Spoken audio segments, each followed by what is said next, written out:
Hey, welcome to the Stephanie Stevens Show, where I help you discover the power of communication and the keys that unlock the doors to freedom in every area of your life. Hey, are you feeling the slump yet?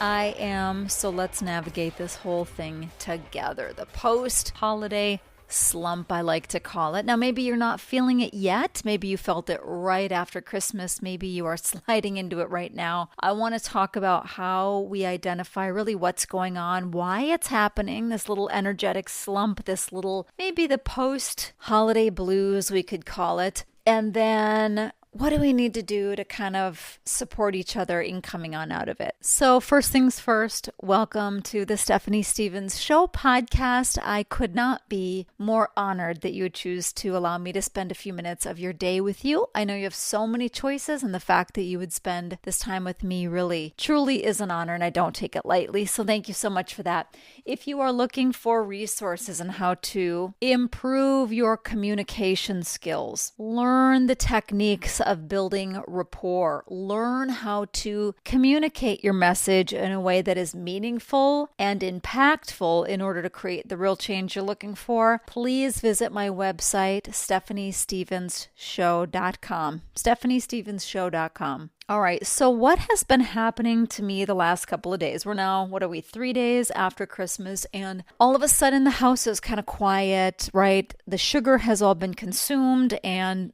the presents have been opened. We battle whether or not we really engaged the true meaning of Christmas. Did we? I don't know. I tried and I failed. I really wanted to spend a little bit of time with my kids when we were doing our celebration, talking about the meaning of Christmas, talking about their relationship with the divine, talking about the Savior, a Savior coming to this earth and changing the course for humanity for all time. I really wanted to do that. I don't have any excuses for you as to why I did not. I got caught up in the hosting of it all. And I kid you not, as I was flying around my kitchen, trying to make sure that I replenished the cookie tray and that the pot of coffee was fresh, I thought to myself, dude, you are Martha right now. Hi, Martha. How's it going? How is all of this running around doing for you? Are you enjoying it? Are you taking the time to truly enjoy the meaning of the holiday? And the answer was a resounding no. What I was trying to do was be the hostess with the mostess and make sure that everything from a hosting standpoint was absolutely covered, that everybody had everything they needed, that the food was delicious, the drinks were plentiful, the atmosphere was spot on, the lights were on, the fire was roaring, and all of the things that I always sort of associate as magical when it comes time to the holidays, and comes time to Christmas specifically. So I spent a lot of time doing that. I failed in really embracing and sharing with my own children the reason that we celebrate in the first place, the reason for the season. But after all of that, and my daughter going back to college and my adult kids heading back home. Of course, as you know, my earth angel is with me. My son with autism, he's here. And yet having the others kind of get back into their life, it feels weird because there's nothing like having the people you love under your roof all together at the same time. It is just gold to me. I value that so strongly, and perhaps you do too. That when that is no longer, I feel weird. I feel empty and kind of hollow. And so if you're feeling that way, let's just collectively remember a couple of things to let ourselves off the hook and then plan a little bit better next time around. Pre-planning is going to take a lot of the stress off and out of how we celebrate and what we do during the days leading up to the holidays and even after. So not waiting until the last minute to wrap things, not waiting till the last minute to sketch out how we really want our experience to play out in real time. If I really wanted to take the time to really unpack the meaning of the season with my kids, I should have actually chosen a time when I was going to do that. Perhaps it would have been right before we opened presents, after everyone had eaten, to just take a minute and put everything to the side and sit down and say, hey guys, I just want to talk a few minutes about how important the season is and what it really means to us, and maybe go through sort of the lowlights and the highlights of last year and What are we excited about moving into for the brand new year? And how can we support each other in that, right? I mean, in retrospect, all of that would have been a brilliant exercise. And yet, why didn't I do it? It's because I didn't plan for it. I didn't prepare for it.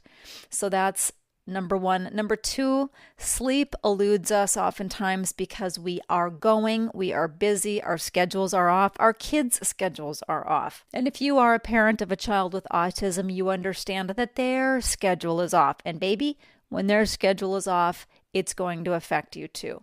So getting back into the swing of the schedules as quickly as possible from the time we eat breakfast to the time we go to bed at night is going to be tremendously helpful to get our rhythm back in sync, including our circadian rhythms. Also, let's not forget, most of us consumed a lot more sugar than we typically do. I know I did. I am not a daily multiple cookie a day kind of a gal any other time of the year. But I went bananas on the cookies this year. My kids love them. And I guess I really decided to love them too, because I consumed more cookies than I ever recall consuming in my life over the course of the few days that we celebrated. And all of that sugar consumption is absolutely going to cause a crash metabolically. And so it's going to take a few days to get sort of cleansed and hydrated and back on track with how we want to eat, which will absolutely affect how we want to feel. Probably a lot of us also in the hustle and bustle, if you were hosting, put the care and management of your own physical activity off to the side. That is very common. We just prioritize other things and other people, oftentimes far ahead our own sort of physical fitness routine. Or maybe it's a couple minutes on the stationary bike. Maybe it's that walk that we typically take, but it was too cold, and so we just decided to skip it rather than do something else indoors.